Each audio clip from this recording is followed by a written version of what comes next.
নিজৰ স্বামী মদাহী হোৱাৰ বাবেই বহুতৰ সংসাৰলৈ জটিলতা নামি আহে। মদাহী স্বামী নাইবা মদাহী প্ৰেমিকৰ এই অভ্যাসৰ বাবে নানা দুৰ্গতি ভোগ কৰিবলগীয়া হয় পত্নী নাইবা প্ৰেমিকাগৰাকীয়ে। নমস্কাৰ, আস্থা ক্ৰিয়েশ্যনৰ নতুন এটা ভিডিঅ'ৰ মাজলৈ আপোনালোক সকলোকে পোনপ্ৰথমে স্বাগতম জনাইছোঁ। আজিৰ এই ভিডিঅ'টিৰ জৰিয়তে মদাহী স্বামী নাইবা মদাহী লোকসকলক কেনেকৈ আপুনি নিচাৰ পৰা মুক্ত কৰাব পাৰিব সেই সন্দৰ্ভত কেইটামান গুৰুত্বপূৰ্ণ কথা আপোনালোকৰ লগত আলোচনা কৰিম। আশা কৰিছোঁ আজিৰ এই ভিডিঅ'টিৰ জৰিয়তে আপোনাৰ যথেষ্টখিনি উপকাৰ হ'ব আৰু অনুগ্ৰহ কৰি আজিৰ এই ভিডিঅ'টো আপোনাৰ বন্ধুবৰ্গ নাইবা আপোনাৰ নিজৰ প্ৰিয়জনলৈকৈও শ্বেয়াৰ কৰিব। গতিকে অকণমান সময় পলম নকৰি ব'লক আজিৰ এই ভিডিঅ'টিৰ মাজভাগলৈ আগবাঢ়ো। সমাজৰ আগত মদাহী স্বামীৰ বাবে বহুতো মহিলাৰ সন্মানো হানি হয়। আনকি ঘৰুৱা পৰিৱেশলৈও নামি আহে নানান অশান্তি। ইয়াৰ লগতে স্বাস্থ্যজনিত সমস্যায়ো মৃত্যুৰ ফালে টানি নিয়ে সেই প্ৰিয় পুৰুষগৰাকীক।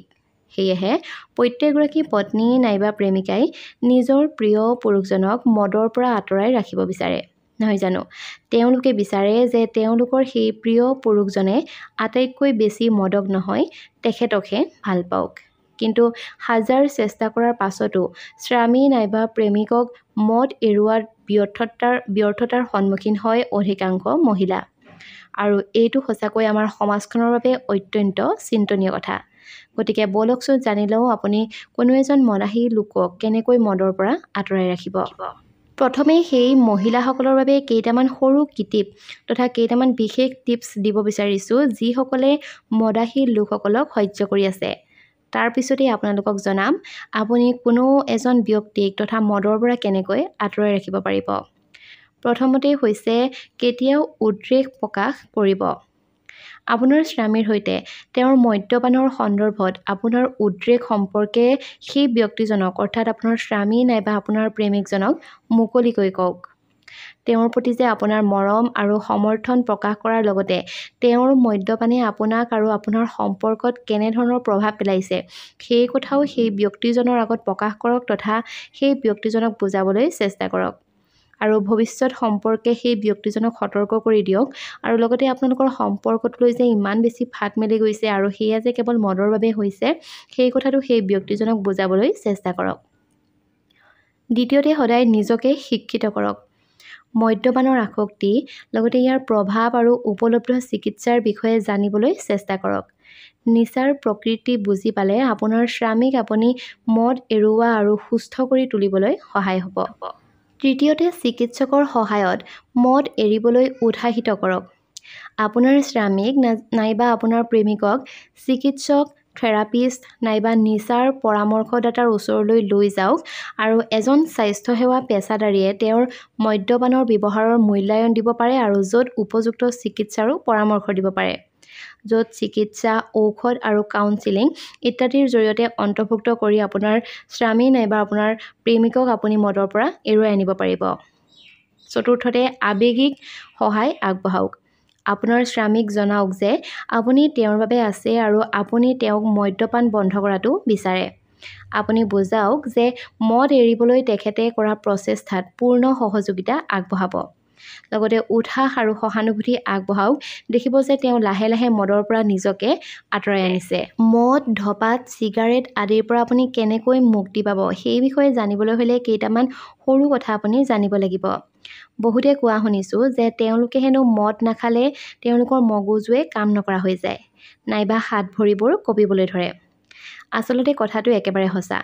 কাৰণ মদ খোৱা মানুহে প্ৰথমে বন্ধুৰ লগত ফূৰ্তি কৰিবলৈ খায়, কিন্তু পাছলৈ নজনাকৈ মদ সেই মানুহজনৰ আটাইতকৈ প্ৰয়োজনীয় বস্তু হৈ পৰে।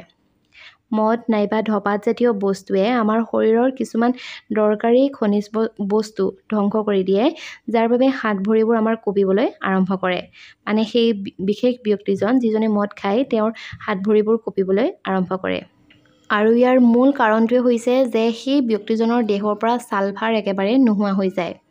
হোমিওপেথিৰ ওচৰত গৈ হোমিওপেথি দোকানৰ ওচৰলৈ গৈ আপুনি ছালফাৰ 200 গ্ৰাম ঔষধবিধ লিকুইড ফৰ্মত লৈ আহিব আৰু 1 লিটাৰ পানীত 4 পৰা 5 টোপাল দি গোটেই দিনটো আপুনি খাব পাৰে। তেতিয়া দেখিব যে শৰীৰত জমা হোৱা এলকহল আৰু নিকোটিনবিলাক উলিয়াবৰ বাবে এভেনা সটিভা নামৰ হোমিও ঔষধবিধ মাদাৰ টিংচাৰ লৈ আহিব আৰু এইবিধ খালে শৰীৰৰ পৰা এলকহল আৰু নিকোটিন আদি উলিয়াই দিব। আৰু তাৰ পাছতে দেখিব যে মদ চিগাৰেট আদি খাবলৈ মন একেবাৰে নাযাব। লগতে টোপনি বাঢ়িব, ভোক লাগিব, নিজকে বহুত ষ্ট্ৰং হোৱা যেন ফিল লাগিব। আৰু ইয়াৰ কেইটামান আৰু ঔষধি গুণ আছে। সেইসমূহ হৈছে যে শক্তিবৰ্ধক, সঘনাই হোৱা মূৰৰ বিষ তথা হজম শক্তি বঢ়োৱা, বমি বমি লগা ইত্যাদিৰ কাৰণে এই ঔষধটো ব্যৱহাৰ কৰা হয়। বৰ্তমান সময়ত এনে বহু ব্যক্তি আছে যি নেকি নিজৰ মদ খোৱাৰ বদ অভ্যাসৰ বাবে ঘৰ সংসাৰৰ লগতে নিজৰ জীৱনো দুৰ্বিষহ কৰি তুলিছে। আৰু এক সমীক্ষাত প্ৰকাশ পোৱা অনুসৰি পৃথিৱীত মৃত্যু হোৱা 18 জন মানুহৰ এজন মদ খোৱাৰ বাবেই মৃত্যু হয়। আৰু পথ দুৰ্ঘটনাৰ মুখ্য কাৰণটো মদ্যপান কৰি গাড়ী চলোৱা বুলি গণ্য কৰা হৈছে। বন্ধু-বান্ধৱীসকল, আজিৰ এই ভিডিঅ'টিৰ জৰিয়তে আপোনালোকক এনেকুৱা দুটা ঘৰুৱা উপায় ক'ম যি দুটাৰ জৰিয়তে আপুনি খুব সোনকালে এজন মদাহী ব্যক্তিক মদ এৰুৱাব পাৰিব। আৰু আমাৰ মাজৰে বহুতো মদাহী মানুহে নিজেই মদ এৰিবলৈ চেষ্টা কৰে কিন্তু সফল নহয়। আৰু যদিহে এই ঘৰুৱা উপায়টো তেওঁ নিজৰ ক্ষেত্ৰত প্ৰয়োগ কৰে তেনেহ'লে নিশ্চিতভাৱে সেই লোকজনে যিজনে মদ এৰাৰ কথা ভাবি আছে সেই ব্যক্তিজনে নিশ্চয়কৈ মদ এৰিব পাৰিব। প্ৰথমটি উপায়ৰ কাৰণে আপোনাক লাগিব আধা 15 পৰা 20 গ্ৰাম। লগতে আপোনাক লাগিব অলপমান চেনি। চেনিৰ পৰিমাণটো আপুনি 1 পৰা 2 চামুচৰ ভিতৰত দিব পাৰে। আৰু ইয়াৰ লগতে আপোনাক লাগিব 20 পৰা 25টা নাইবা 27টা নাইবা 29টা তুলসীৰ পাত। আৰু এইখিনি একেবাৰে পৰিষ্কাৰ পানীৰে সুন্দৰকৈ ধুই ল'ব আৰু তাৰ পাছতে আধা কাপ পানীত এই আটাইখিনি মিশ্ৰণ উতলাব আৰু বইল কৰাৰ পাছতে এই চেকনি এখনেৰে চেকি সেই পানীখিনি আপুনি মদ খোৱা ব্যক্তিজনক নাইবা যিজন লোকে মদ এৰিম বুলি ভাবিছে সেই ব্যক্তিজনক খাবলৈ দিয়ক। আৰু যদিহে আপুনি কোনো এজন মদাহী লোকক মনে মনে মদ এৰুৱাম বুলি চিন্তা কৰি আছে তেনেহ'লেতো তেওঁ এই মিশ্ৰণটো নিশ্চয়কৈ গ্ৰহণ নকৰিব। তেনেহ'লে আপুনি এটা সহজ উপায় অৱলম্বন কৰিব পাৰে। আপুনি এইদৰে নিতৌ অকণমান পানী গৰম কৰি ল'ব আৰু যেতিয়াই সেই ব্যক্তিজনে চাহ খাবলৈ বিচাৰিব নাইবা চাহজাতীয় যিকোনো বস্তু আপুনি হৰলিক্স নাইবা যিকোনো পদাৰ্থৰ লগতে আপুনি ইয়াৰ এই মিশ্ৰণটোৰ 1 পৰা 2 চামুচ মিহলাই সেই ব্যক্তিজনক খাবলৈ দিব পাৰে। আৰু দেখিব যে সেই ব্যক্তিজনৰ লাহে লাহে মদৰ পৰা আসক্তি দূৰ হৈ যাব। বন্ধু-বান্ধৱীসকল, যদিহে আপোনাৰ স্বামীয়ে মদ্যপান কৰিছে তেনেহ'লে সীমা নিৰ্ধাৰণ কৰিবলৈ শিকি লওক। আপোনাৰ স্বামীৰ মদ্যপান আৰু আপোনাৰ সম্পৰ্কত ইয়াৰ প্ৰভাৱৰ সন্দৰ্ভত স্পষ্ট সীমা এটা নিৰ্ধাৰণ কৰাটো ভাল। আপোনাৰ বাবে তেওঁ কি আচৰণ গ্ৰহণযোগ্য আৰু সেই সীমা অতিক্ৰম কৰিলে কি পৰিণতি হ'ব পাৰে সেই বিষয়ে দৃঢ়তাৰে সেই ব্যক্তিজনক অৰ্থাৎ আপোনাৰ স্বামী নাইবা আপোনাৰ প্ৰেমিকক বুজাই কওক। দ্বিতীয়তে হৈছে স্বাস্থ্যকৰ অভ্যাসক উৎসাহিত কৰি তোলা। আপোনাৰ স্বামী নাইবা আপোনাৰ প্ৰেমিকক এনে এক সুস্থ অভ্যাস গ্ৰহণ কৰিবলৈ উৎসাহিত কৰক যিয়ে তেওঁৰ মদ এৰাত সহায় কৰিব পাৰে। যেনেকৈ নিয়মীয়া ব্যায়াম কৰা, সুষম খাদ্য গ্ৰহণ কৰা, মানসিক চাপ নিয়ন্ত্ৰণৰ কৌশল আৰু তেওঁ ভালপোৱা কামত সেই ব্যক্তিজনক লিপ্ত হ'বলৈ শিকাই দিয়ক। মদ এৰিবলৈ ঘৰুৱা উপায়ৰ লগতে এই সৰু সৰু কিটিপবোৰ যদিহে আপুনি সেই ব্যক্তিজনৰ লগত অনুশীলন কৰে তেনেহ'লে নিশ্চয়কৈ আপুনি সফল হ'ব। কাৰণ প্ৰত্যেকটো কামতে এটা সৰু কিটিপৰ বিশেষ প্ৰয়োজন। আপুনি দ্বিতীয়টো ঘৰুৱা উপায়ৰ কাৰণে আপোনাক লাগিব অলপমান চফগুটি, লগতে অলপমান আজৱাইন। আজৱাইন মানে হৈছে জনিগুটি। আপুনি দোকানত আজৱাইন বুলি ক'লেও দোকানে নিশ্চয়কৈ আপোনাক দিব। লগতে লাগিব আপোনাক অলপমান ক'লা নিমখ।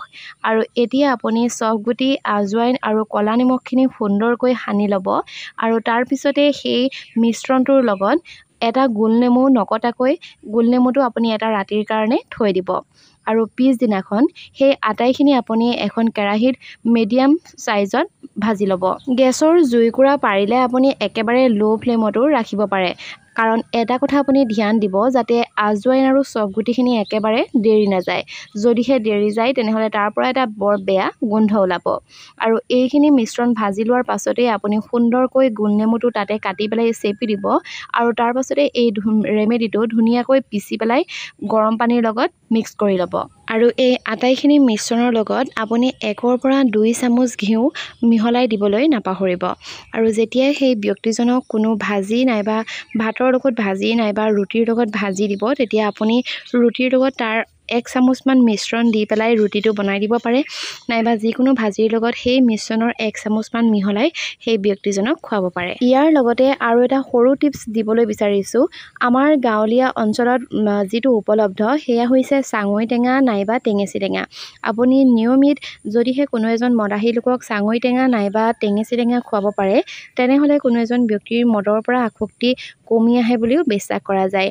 আৰু যিহেতু কৈছোৱেই, এইখিনি ঘৰুৱা টিপ, গতিকে এয়া সম্পূৰ্ণ বিশ্বাসৰ ওপৰত নিৰ্ভৰ কৰে। গতিকে 1 চামুচ খালেই যে কোনো এজন ব্যক্তিৰ মদৰ পৰা নিচা আঁতৰি আহিব, তেনেকুৱা কোনো কথা নাই। আপুনি যিমান দিনলৈ পাৰে সেই ব্যক্তিজনক খুৱাই থাকিবলৈ চেষ্টা কৰক, নিশ্চয় কোনো এজন ব্যক্তিৰ মদৰ পৰা নিচা আঁতৰি আহিবই।